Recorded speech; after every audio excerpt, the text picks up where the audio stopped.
정부가 서민층의 자금 애로를 해소하기 위해 다양한 금융 지원을 해왔지만 여전히 어려움이 계속되고 있습니다. 서민층의 자금 사정이 여전히 어려운 점을 감안해서 서민금융 지원 강화 방안을 발표했는데요. 숙명여자대학교 소비자경제학과 최철 교수와 이야기 나눠보겠습니다. 어서 오십시오. 네, 안녕하세요. 예, 이 서민금융 지원 강화 방안 내놓은 이유로 바로 이 서민금융이 어렵다라는 것을 이유로 정부가 꼽았습니다. 실제로 지금 상황이 어느 정도 수준인가요? 네, 뭐 다 아시겠지만 이제 코로나 팬데믹 이후로 이제 고물가, 고금리 상황이 계속돼 왔고요. 그리고 사실은 이제 예전에 그 소상공인 자영업자들의 경우에는 뭐 팬데믹 기간에도 상당히 이제 뭐 매출액 부진이라든지 이런 것으로 인해서 그 어떤 사업상 어려움을 겪어왔는데 사실 오랫동안 고물가가 지속되다 보니까 뭐 소상공인 자영업자 그리고 또 개인 가게 소비자들이 전반적으로 좀 경제적으로 어려움을 이제 겪고 있는 그런 상황이 지속이 되고 있는 거죠. 그래서 지금 이제 한국은행에서는 이제 그 기준금리를 최근에 이제 그 0.25%포인트 이제 내려가지고 결국 좀 이제 기준금리를 좀 인하를 시켰지만 이게 사실 올해 1차 이제 금융통화위원회에서는 사실 이제 동결 조치를 하고 이번에 이제 두 번째 그 이제 인하를 이제 한 거였거든요. 그래서 금리가 이제 내려가기 때문에 아무래도 좀 대출을 받거나 이렇게 자금을 쓰는 사람들의 이제 그 이자 부담은 좀 이제 경감될 수 있을 것 좀 기대할 수 있겠지만 과연 앞으로 이렇게 이제 뭐 기준금리가 계속 인하가 되면서 그런 전체적인 어떤 시장에 그 대출 금리에까지 영향을 얼마나 줄지 좀 그거는 좀 아직까지는 좀 미지수고요. 그리고 이렇게 이제 뭐 금리가 인하됐지만 사실 뭐 대출 금리가 거기에 또 연동해서 금방금방 이렇게 시장에서 작동하는 것은 또 아니기 때문에 여전히 그런 금리에 대한 그런 부담은 있는 것이죠. 지금 현재 그 가계 대출이 뭐 작년도 한 뭐 9월 정도 시점으로 보면 한 뭐 1,879조 된다라고 하는데 이 가계 대출은 뭐 크게 뭐 이렇게 큰 폭으로 더 증가하고 그러지 않았어도 그 내용 구성을 살펴보게 되면 주담대 대출이 좀 많이 상승을 했고요. 또 상대적으로 신용대출은 많이 이제 감소를 했던 거죠. 그럼 과연 이렇게 왜 신용대출이 감소했을까를 생각해 보면 이렇게 경제 상황이 어렵고 또 이제 금융권에서 대출을 취급하고 연체율도 상승하고 하기 때문에 아무래도 좀 신용 관리에 좀 어려움을 겪는 그런 상황이 지속이 되고 그리고 대출을 새로 신규로 취급하는 경우에 있어서 좀 더 이제 꼼꼼하게 이제 그 심사를 하게 되죠. 그러면 상대적으로 저신용자들은 이 대출 받을 수 있는 그런 가능성이 조금씩 더 줄어드는 그런 상황이 되겠고요. 그래서 실제로 보면 그 연체율도 상승했지만 그 신규 그런 뭐 저신용 그런 뭐 소비자 또는 뭐 자영업자들이 대출을 받을 수 있는 그런 가능성들이 좀 낮아졌다. 뭐 이렇게 좀 해석을 해볼 수가 있겠습니다. 그리고 기존에 채무가 있는 분들도 아까 말씀드린 대로 그런 뭐 이자 부담이 갑자기 뭐 이렇게 완화되는 것이 아니기 때문에 또 뭐 채무 조정이라든지 이런 어떤 그 채무 상환에 있어 상당한 그런 어려움을 겪고 있는 그런 상황이고요. 이러한 전반적인 그런 그 서민금융의 그 어려운 점들을 정부가 감안을 해서 지난 2월에 그런 어떤 종합적인 그 지원 방안 대책들을 발표한 것이라 이렇게 생각해 볼 수가 있겠습니다. 예. 해서 정부도 그동안 계속해서 다각적인 서민금융 지원 방안들을 내놓기는 했습니다. 뭐 채무 조정이랄지 또는 대환대출 등 여러 가지 방안들이 있었는데 좀 어떤 것들이 있었는지 소개해 주실 수 있을까요? 예, 사실 이제 그 경제가 어려울 때 가장 또 상대적으로 어려운 그런 뭐 계층들이 또 있거든요. 그래서 사실 이제 서민을 어떻게 정의하느냐 하는 이제 문제는 사실 좀 이제 다양한 시각이 있는데 대체로 지금 우리나라 서민금융진흥원에서 이 서민들의 어떤 그 정책 그 금융을 이제 집행하는 것을 보게 되면 그 어떤 신용 평점을 기준으로 해서 그 하위 한 20% 그리고 또 소득을 기준으로 해서 연소득 한 3,500만 원 뭐 이하 뭐 이렇게 이제 많이 그 기준점을 삼고 있습니다. 근데 사실 그거는 조금 더 상대적으로 저소득 저신용자를 그렇게 이제 구분을 할 수가 있겠고요. 어떻게 보면 좀 중간 단계에 있는 그러니까 중신용 단계에 있는 그러한 분들도 사실 이제 경제가 어렵고 또 이 대출 심사가 더 까다로워지다 보니까 상대적으로 이제 그 대출 받을 수 있는 기회가 상당히 이제 줄어들게 된 거죠. 그래서 결국 정부에서는 그동안 계속 노력을 해왔지만 이런 어떤 서민금융을 시장에서 해소할 수 없는 부분에 대해서 어떤 정책금융, 주로 이제 뭐 서민금융진흥원을 통해서 이루어지는 그런 이제 정책적인 그런 이제 신용 공급이 되겠고요.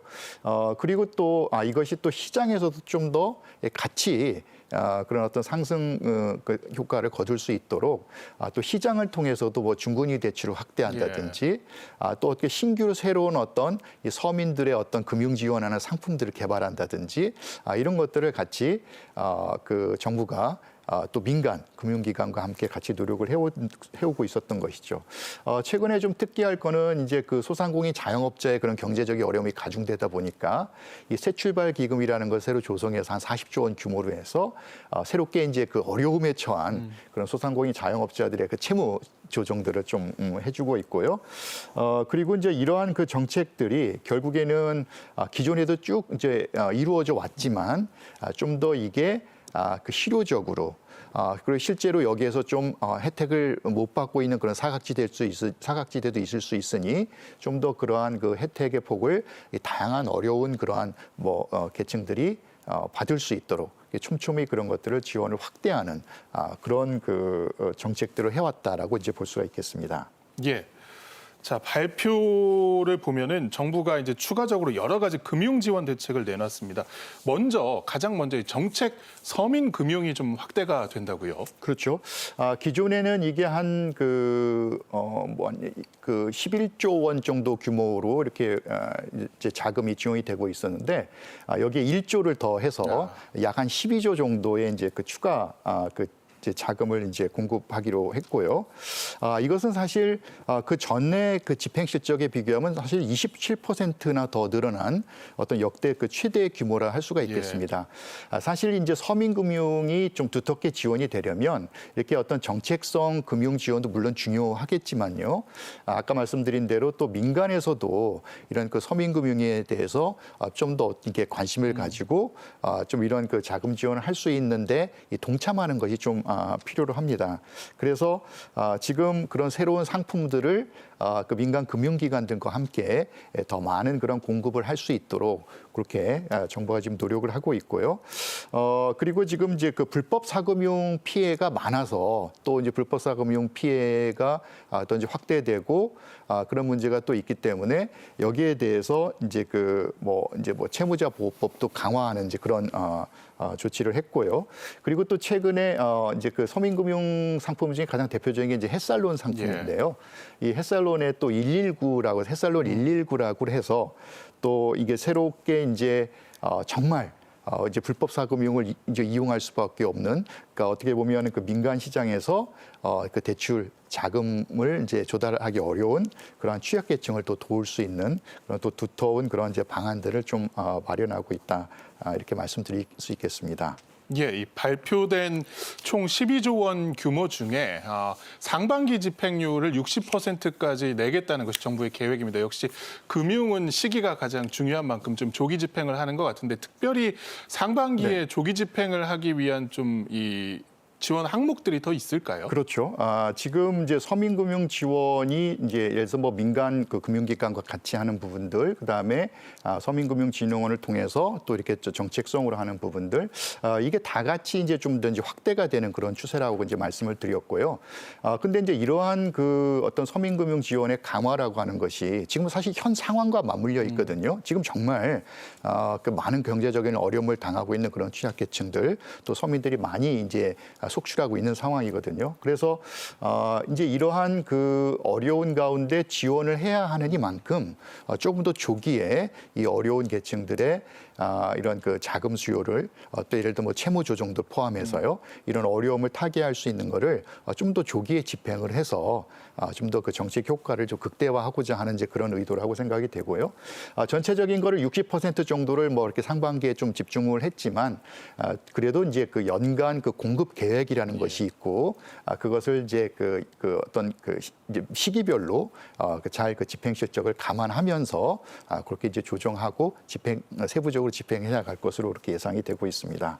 예, 이번에 그리고 특별히 금융 취약계층이 될 것 같습니다. 연체자랄지 또 자영업자, 뭐 네. 청년층이 될 것 같은데요. 이런 분들을 위한 지원 강화 방안이 또 나온 것 같습니다. 네. 우선 이제 아까도 잠시 말씀을 드렸는데 그 이제 채무자 보호법이 작년에 이제 그 시행되면서 그 채무 그자에 대한 여러 가지 그 보호 조치들이 좀 강화가 됐는데요. 이제 대표적으로 보면 이제 금융기관에 이제 채무를 가지고 있다가 그 채무 이제 보통 3천만 원 이하 뭐 그런 금액에 대한 제한은 있습니다만은 그러한 이제 그 채무 조정에 대해서 채무 조정이라고 하면 주로 뭐 그 이자를 조정한다든지 상환 기간을 또 이렇게 조정한다든지 뭐 이런 것들인데 그런 것들을 이제 채무자가 또 적극적으로 그 요청할 수 있는 그런 요청권이 생겼고요. 그러니까 이제 기존에 우리가 신용회복위원회라고 하는 어떤 공적 네트워크를 중심으로 해서 공적 기관을 중심으로 해서 그런 어떤 신용회복 프로그램이 이루어졌는데 금융기관 자체에서도 그런 이제 그 채무 조정이 이루어질 수 있도록 이제 그런 이제 그 길이 마련된 것이고요. 또 하나는 이제 그 연체에 대해서 예를 들어서 이제 뭐 원리금을 제대로 상환하지 못하면 이제 연체가 발생하는 거고 그러면 사실 그 연체에 대해서는 또 이제 좀 높은 연체 이자를 또 매기게 되거든요. 그러면 이때 연체 이자를 그때 부과할 때 아직 그 상환이 도래하지 않은 부분까지도 이 채무자는 상환할 수 없다라고 판단하고 전체 금액에 대해서 연체를 매기는 관행이 있었는데 이제 상환해야 될 부분이 도래한 만큼에 대해서만 어떤 그렇게 연체 이자를 더 매기도록 하는 이제 그런 것이 또 됐고요. 또 하나 이제 특기할 만한 것은 이제 또 그 채권 추심에 시달리는 이제 그런 채무자들이 많이 있었습니다. 그래서 그 채권 추심에 대해서도 뭐 어떤 일상생활을 크게 그 생활을 저해하지 않고 또 과도한 부담을 주지 않는 방향으로 그렇게 이제 채권 추심도 이제 그렇게 됐고요. 또 하나 말씀드릴 것은 이제 그 채무 조정을 하는 경우는 사실 이제 채무를 상환하기 어려운 경우에 그 채무를 아예 못 갚는 그런 상황이 되는 것보다는 적절히 갚을 수 있는 그런 가능성 범위 내에서 서로 금융기관과 이제 그 조정을 통해서 이제 그 갚아나가는 건데 어떻게 보면 그것은 금융기관 입장에서 봤을 때도 또 유리한 걸 수 있는 거죠. 아예 채무자가 그런 어떤 경제 능력을 상실하거나 어려움에 처해서 상환을 못할 때 그것을 계속 그냥 상환을 압박한다거나 계속 그 이행을 강제해서 결국 나중에 채무 불이행이 되는 것보다는 어느 정도 그 가능성의 여지를 좀 주면서 좀 기간을 늘려준다든지 아니면은 이제 뭐 그 어떤 뭐 이자를 조정한다든지 뭐 이런 식으로 해서 갚아나가는 것이 더 바람직한 방안이겠죠.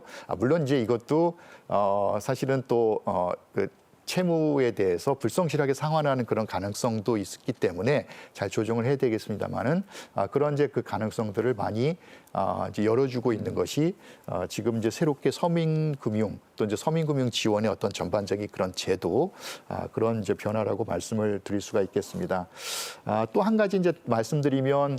아까 그 신용대출이 많이 감소했는데 특히 많이 감소한 것이 20, 30대의 젊은 층이거든요. 사실 20, 30대 젊은 층은 어찌 보면 좀 뭐 일시적인 실업 상태에 있어서 소득이 없을 수도 있고 그리고 이제 기존에 채무가 있으면 그 채무를 상환할 수 있는 그런 좀 여력이 이제 부족해질 수도 있는 그런 어떤 취약한 상태일 수가 있죠. 그래서 그런 이제 젊은 층에 대해서 좀 더 두텁게 또 채무 조정이라든지 또 신규로 자금 지원할 수 있는 방안들을 많이 마련하고 있는 것으로 그렇게 특징을 좀 살펴볼 수가 있겠습니다. 예, 시간이 돼서 오늘 말씀 여기까지 듣겠습니다. 지금까지 숙명여자대학교 소비자경제학과 최철 교수와 이야기 나눴습니다. 오늘 말씀 고맙습니다. 네, 감사합니다.